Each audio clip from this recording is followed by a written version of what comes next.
Breaking చూస్తున్నాం. నటి హేమకు మరోసారి నోటీసులు జారీ చేశారు పోలీసులు. బెంగళూరు రేవ్ పార్టీ కేసులో నటి హేమతో పాటు 8 మందికి నోటీసులు జారీ చేశారు.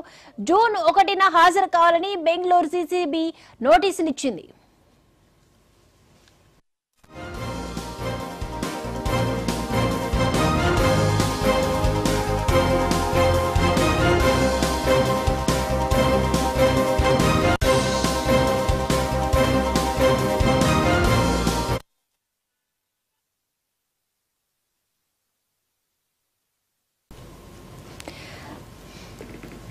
నటి హేమకు మరోసారి నోటీసులు జారీ చేశారు బెంగళూరు పోలీసులు. బెంగళూరు రేవ్ పార్టీ కేసులో నటి హేమతో పాటు 8 మందికి కూడా నోటీసులు జారీ చేశారు.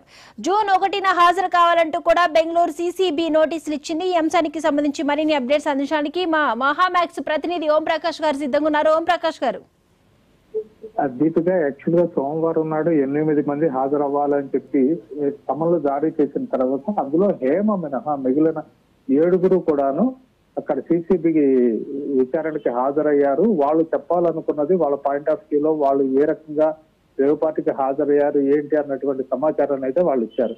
కానీ ఆ 8 మందిలో ఒక్క హేమ విషయంలోనే వాళ్ళకి సందిగ్ధతుంది. ఆవిడ ఆరోగ్యం బాగలేదు, అనారోగ్యంగా ఉంది కాబట్టి నేను హాజరు కాలేను, నాకు సమయం ఇవ్వాలని కోరారు. అయితే ఆ లేఖను మాత్రం వాళ్ళు చాలా సీరియస్ గా పరిగణించారు. ఎందుకంటే 7 హాజరయ్యి వాళ్ళ వివరాలు ఇవన్నీ చెప్పినట్టు హేమ మాత్రం ఇలా సమయాన్ని కోరడం అనేది కరెక్ట్ కాదు అని చెప్పేసి మళ్ళీ నిన్న ఇంకొకసారి హేమకి వాళ్ళైతే నోటీసులు జారీ చేశారు. దీప్త హేమ వెంటనే హేమ ఇప్పుడు మరి ఎలా స్పందిస్తుంది, వెంటనే హాజరవుతుందా లేకపోతే ఇంకేదన్నా డాక్టర్ సర్టిఫికెట్ ఇలాంటివి ఏమైనా సబ్మిట్ చేసి మరి సమయాన్ని కోరుతుందా చూడాలి. సో మొత్తానికి రేపు జూన్ 1న కనుక హాజరు కాకపోతే ఎలాంటి చర్యలు తీసుకునే అవకాశం ఉందంటారు? అంటే ఖచ్చితంగా ఒక 3 సార్లు అయితే నోటీస్ ఇవ్వాల్సి ఉంటుంది. 3 సార్లు కూడా వాళ్ళు గైర్ హాజరైతే మాత్రం కొంచెం దీన్ని సీరియస్ గా తీసుకుంటారు. తీసుకుని నెక్స్ట్ టైం కోర్టుకి వెళ్ళి కోర్టు నుంచి వీలైతే అరెస్ట్ వారెంట్ కానీ లేకపోతే తప్పనిసరిగా హాజరవ్వాలనేటువంటి ఒక సీరియస్ యాక్షన్ అయితే తీసుకునే ఆస్కారం ఉంటుంది. Okay, right. Thank you Om Prakash గారు.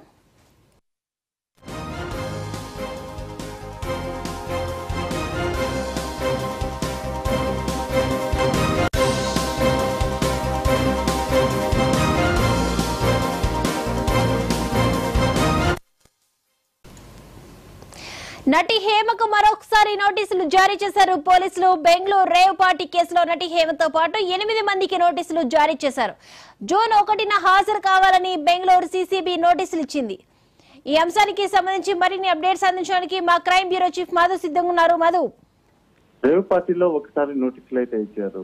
ఇచ్చినటువంటి నోటీసులకు తనకు జ్వరం ఉందంటూ కూడా నటి హేమ హాజరు కాకపోవడంతో ఓకే హెల్త్ కు సంబంధించినటువంటి కండిషన్స్ నేపథ్యంలోనే మరొక అవకాశం ఇస్తూ కూడా బెంగళూరు సెంట్రల్ క్రైమ్ పోలీసులు అయితే మరొక నోటీసును హేమకైతే అందించారు. కమింగ్ మంత్ 1న తమ ముందు హాజరు కావాలంటూ కూడా ఆ నోటీసుల్లో పేర్కొన్నారు. ఒక హేమతో పాటు మిగిలిన 8 మంది ఎవరైతే ఉన్నారో అనుమానితులు వారందరికీ కూడా ఈ నోటీసులు అయితే జారీ చేయడం జరిగింది. డెఫినెట్ గా 1వ తేదీన హాజరు కావాలి. ఇప్పటికే గతంలో నోటీసులు ఇచ్చాము, ఆ నోటీసులకు హాజరు కాకపోవడంతో ఈసారి సెకండ్ టైం నోటీసులకైనా హాజరు కావాలంటూ కూడా అందులో స్పష్టంగా పెట్టుకున్నారు. కానీ ఇక్కడ ఒకటి, ఈసారి కూడా సెకండ్ టైం కూడా హాజరు కాకపోతే థర్డ్ టైం కూడా మరొకసారి నోటీసులు ఇస్తారు.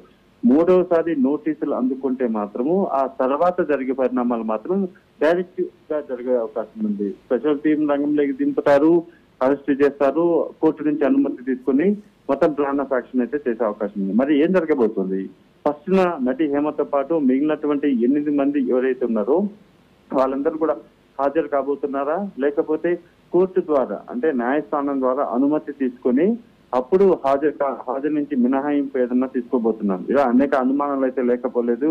కానీ ఇప్పటి వరకు కూడా ఈ మొత్తం వ్యవహారానికి సంబంధించి రేవ్ పార్టీ జరిగినటువంటి పాల్గొన్న ఎవరు డ్రగ్స్ తీసుకున్నారు, డ్రగ్స్ తీసుకున్నటువంటి వారి పేర్లు ఏంటి అనేది బయటికి రానప్పటికీ రేవ్ పార్టీలో పాల్గొన్నటువంటి వారందరి పేర్లు అయితే తెర మీదకి వచ్చాయి. మరి డ్రగ్స్ తీసుకున్నటువంటి వారి వ్యవహారం అంతా కూడా బయటపడాలి అంటే ఇప్పుడు సిసిఎస్ పోలీసులు ఇచ్చినటువంటి నోటీసులు ఏవైతే ఉన్నాయో నోటీసులకు అక్కడికి వెళ్లి హాజరైన తర్వాత పోలీసుల విచారణ ఎదుర్కొని అప్పుడు పూర్తి స్థాయిలో ఈ కేసుకు సంబంధించి అక్యూజ్డ్ పర్సన్స్ డ్రగ్స్ తీసుకున్నటువంటి వాళ్ళు ఎవరైతే ఉన్నారో వారందరి పేర్లను కూడా అప్పుడు పోలీసులు బహిరంగంగానే చెప్పే అవకాశం ఉంది. కానీ అదంతా జరగాలంటే నోటీసులకు స్పందించాలి, అక్కడికి వెళ్ళాలి, అక్కడ హాజరయ్యి దానికి సంబంధించి పోలీసులు అడిగేటటువంటి ప్రశ్నలకు సమాధానం చెప్పాలి. ఇవన్నీ కూడా జరగాలంటే ప్రాసెస్ అంతా కూడా ఫస్ట్ కి కమింగ్ మంత్ ఫస్ట్ కి వాయిదా పడింది కాబట్టి ఏం జరగబోతుందో 1వ తేదీనైతే చూడాలి.